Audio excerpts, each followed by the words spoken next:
प्रभु बैंकमा सीईओका रूपमा रहेर आफन्तका नाममा अरबौं ऋण अपचलनको आरोप लागेका प्रमुख कार्यकारी अधिकृत अशोक शेरचन विरुद्ध राष्ट्र बैंक हुँदै सीआईबीसम्म पुगेको उजुरी यतिखेर सेलाएको छ। सीईओ भएर कार्यभार सम्हालेपछि उनले आफन्तका नाममा मनलाग्दी कर्जा बाँडेका थिए। विवादमा मुछिरहने तर विवादलाई सामसुम पार्न माहिर शेरचनको धन्दालाई यतिखेर सञ्चार माध्यमले बाहिर ल्याउन छाडेसँगै राष्ट्र बैंकले पनि चासो देखाएको छैन भने सीआईबीले त झन् उजुरी नै नपरेको जसरी जवाफ दिन थालेको छ।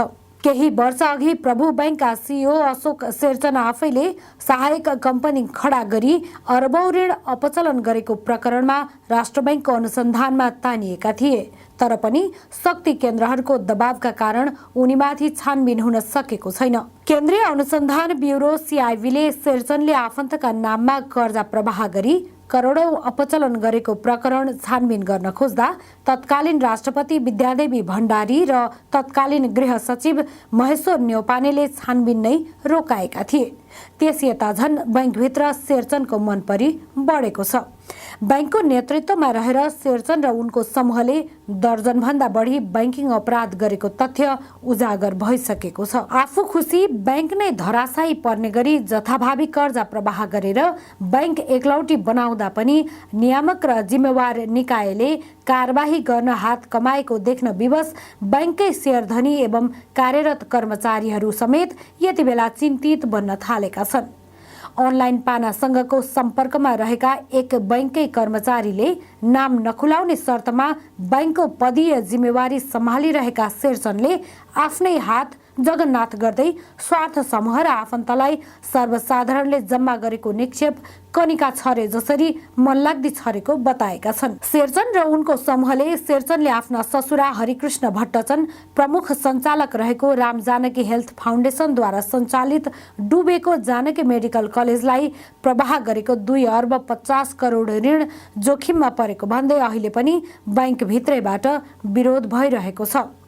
राम जानकी हेल्थ फाउन्डेसनद्वारा सञ्चालित उक्त डुबेको मेडिकल कलेजलाई शेरचनले आफ्नो तजबिजीमा अनधिकृत तवरले पटक पटक ऋण लगानी गरी निक्षेपकर्ताको लगानी नै जोखिममा पारेका छन्। कलेजको सञ्चालकमा उनका ससुरा हरिकृष्ण भट्टचन सहित धनबहादुर शेरचन र हिरामान लामा रहेका छन्।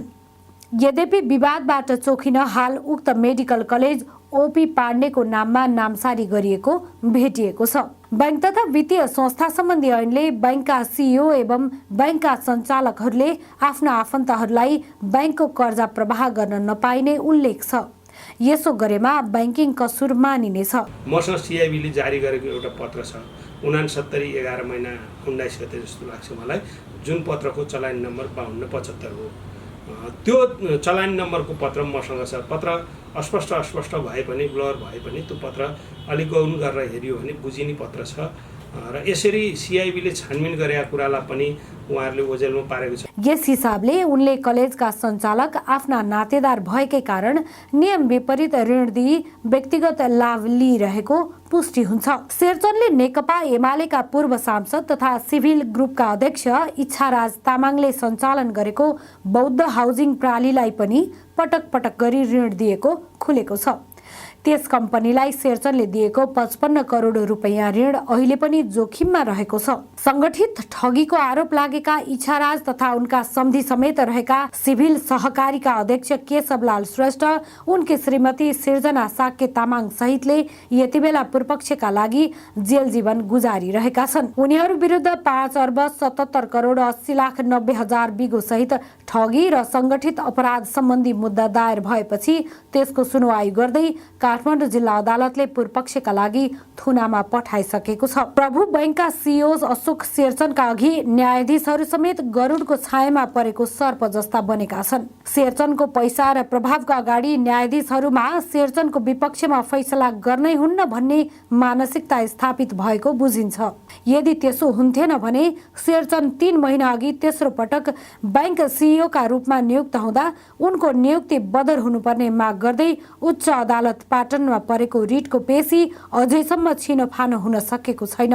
न्यायाधीशहरू समेत सीईओ शेरचनको रिटमाथि घुमाउरो पाराले उनैलाई साथ दिन पेशी लम्ब्याइरहेका छन्। आश्चर्यको कुरा त के भने सिइओ अशोक शेरचनको यी सब करतुतको पछाडि साथ दिइरहेकी छिन् शेरचनको नजिककी विश्वासपात्र मानिएकी बैंककै सूचना अधिकारी रश्मि पन्तले। यसो हेर्दा उनको पदीय हैसियत बैंकमा बैंकको डेपुटी सिइओ भन्दा पनि माथि रहेको बुझिन्छ, किनकि बहालवाला डेपुटी सिइओ मणिराम पोखरेलले समेत पन्त समक्ष बैंकको काम कारबाही बारे ब्रिफिङ गर्ने गरेको बैंकका केही कर्मचारी बताउँछन्। अशोक शेरचन विरुद्ध परेको रिट उप आजसम्म फैसला बाहिर नआउनुको पछाडि उनै पन्त रहेको तथ्य बाहिरिएको छ, किनकि यो रिट किनारा लाग्न नदिने दबाब दिइरहने पूर्व न्यायाधीश हेमराज पन्त रश्मि पन्तकै बुबा भएको खुल्न आएको छ। बैंकी कर्मचारी रश्मि पन्तको बुवा एवं पूर्व न्यायाधीश हेमराज पन्त र अर्का पूर्व न्यायाधीश कल्याण श्रेष्ठको दबावमा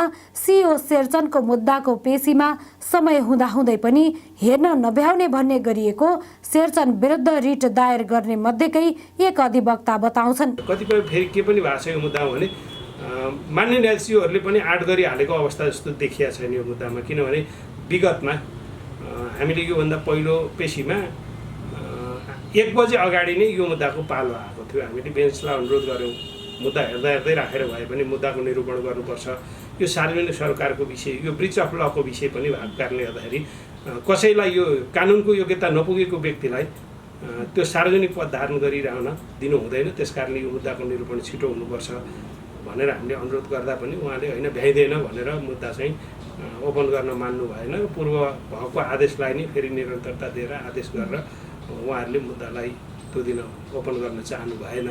त्यसले गर्दा कता कता हामीलाई कोही न्यायाधीशहरू आँट नगर्ने, कोही न्यायाधीशहरूले होइन किन हामी यसमा चाहिँ गर्ने छायामा परेर किन गर्नुपर्छ, अब जसको आउँछ कि भने जस्तो ढङ्गले गर्ने यो अवस्था देखिएको अवस्था छ। पेशी पटक पटक तारिख गुजारेर लम्ब्याउने नियत ती दुई न्यायाधीश द्वयको देखिएको उनको भनाइ छ, किनकि एक पटक तारिख गुजार्दा थप 15 दिन पेशी लम्बिन्छ।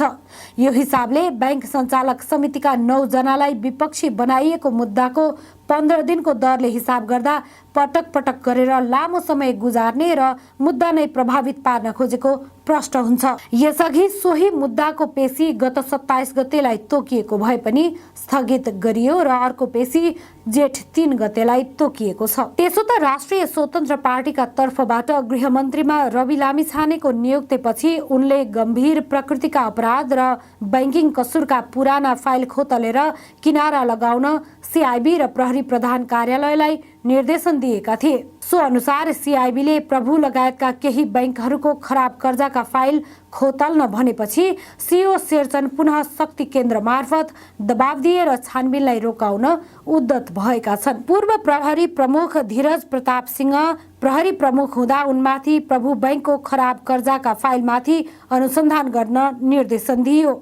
सुरुमा तदारुकता पनि देखाए, तर कर्पोरेट सोशल रेस्पोन्सिबिलिटी अन्तर्गत कल्याणकारी कोषबाट 25 लाखको चेक सिंहले सिइओ शेरचनको हातबाट बुझेपछि शेरचनको प्रभावबाट उनी पनि मुक्त हुन सकेनन्। कुरा त अझ के छ भने सिआइबीले एकातिर छानबिन गर्दै गर्दा अर्कोतिर त्यतिखेरका आइजी धीरज प्रताप सिंहले अशोक शेरचनको हातबाट 25 लाख रुपियाँको चेक लिनुभएको छ होला। उहाँले त्यो कल्याणकारी कोषमा जम्मा गर्ने भनेर लिनुभएको होला, तर कल्याणकारी कोषमा जम्मा गर्नको लागि त कल्याणकारी कोषमा सिधै जम्मा गरे भए हुन्थ्यो नि। उहाँलाई सेलिब्रेटी बन्नै पर्ने के त्यस्तो थियो? चेक लिएको देखाएर त्यहाँ चाहिँ फोटो खिचाउनु किन त्यो आवश्यकता थियो उहाँलाई? र हामीलाई लाग्दैन यो उहाँले चाहिँ त्यो मात्रै उसको लागि जम्मा गर्नलाई मात्रै लिनुभयो भन्ने हामीलाई लाग्दैन। हामीलाई शङ्का कहाँ छ भने यो पैसा कल्याणकारी कोषको लागि दिएको देखाएर यो जुन अनुसन्धान भइरहेको थियो सिआइबीबाट आफ्नै अन्डर कमान्डको सिआइबीले गरेको अनुसन्धानलाई प्रभावित गराउनका लागि चाहिँ त्यो एउटा देखाउनकै लागि ती जीवनदार विद्यार्थी जसका सिपाहीका छोराछोरी हुन्छन् ती सिपाहीका छोराछोरीका लागि कल्याणकारी कोषमा मैले पठन पाठनको लागि दिएको भनेर जुन ढङ्गले उहाँले दिनुभयो त्यो दिनु पनि गलत थियो र उहाँले आफूले लिनु पनि गलत थियो। होइन त्यस्तो लिनु नै थियो कल्याणकारी कोषमा, उसले दिनु नै थियो र उसले प्रहरीले लिनु नै थियो भने सिधै कल्याणकारी कोषमा जम्मा गर्न ला भए हुन्थ्यो। आइजीले आफैले नबुझिदिया भए हुन्थ्यो। त्यहाँ हामी अलिकति सशङ्कित भएको अवस्था छ। त्यसभन्दा पछाडि यो मुद्दाको विषय सिआइबीले पनि त्यति धेरै चासो दिएर हेरेको अवस्था छैन र हामीले त्यो जुन शङ्काको सुविधा ल्याएका छौँ त्यसलाई चाहिँ बल प्रयोग भएको। त्यसपछि सिंहले पछि सिआइबी प्रमुख बनेका उत्तम राज सुवेदीलाई समेत फाइलमा अनुसन्धान अनुसन्धान अघि नबढाउन दबाब दिए। त्यसअघि सिआइबीले प्रभु बैंकसँग यससँग सम्बन्धित कर्जा अपचलनसँग सम्बन्धित 3वटा फाइल मगाइसकेको थियो।